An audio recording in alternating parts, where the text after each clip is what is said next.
नमस्कार, आप देख रहे हैं मिथिला 24/7। मधेपुर थाने पर मंगलवार शाम 13 अलग अलग मामलों में जब्त 358 लीटर शराब की विनष्टि की गई। यह विनष्टीकरण बिहार मद्य निषेध सह उत्पाद अधिनियम 2016 के तहत की गई। यह कार्रवाई जिला समाहर्ता मधुबनी के आदेशानुसार मधेपुर थाना परिसर में किया गया। सीओ मधेपुर सह दंडाधिकारी पंकज कुमार सिंह की उपस्थिति में शराब की विनष्टीकरण की गई। थानाध्यक्ष हरि किशोर यादव ने बताया कि 13 अलग अलग मामलों में जब्त 358 लीटर शराब नष्ट की गई है, जिसमें 263 लीटर विदेशी शराब तथा 95 लीटर देसी चुलाई शराब था। मौके पर सीओ पंकज कुमार सिंह, थानाध्यक्ष हरि किशोर यादव, एएसआई शंभू कुमार, एएसआई फहीम खां सहित अन्य पुलिस कर्मी और चौकीदार दफादार मौजूद थे। दूसरी तरफ मधेपुर थाने के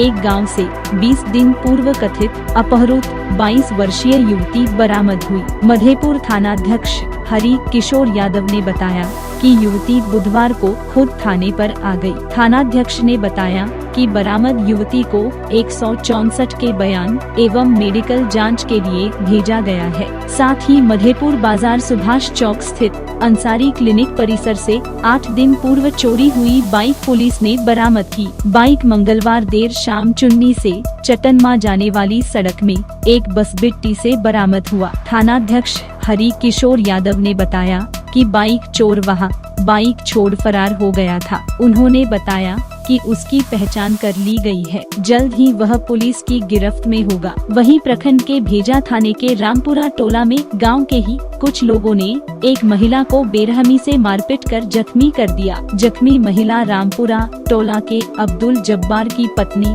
नेमत परवीन बताई गई है। घटना मंगलवार शाम की है। जख्मी नेमत परवीन को देर शाम इलाज के लिए परिजनों ने मधेपुर अस्पताल पर लाया, जहां मौजूद चिकित्सक डॉक्टर RK रंजन ने उनका प्राथमिक उपचार कर बेहतर इलाज के लिए DMCH रेफर कर दिया। भेजा थानाध्यक्ष अरविंद कुमार ने बताया कि मामले में आगे की कार्रवाई की जा रही है। क्षेत्र भर के तमाम खबर जल्द से जल्द अपने मोबाइल पर पाने के लिए मिथिला 24/7 चैनल को सब्सक्राइब करना न भूलें।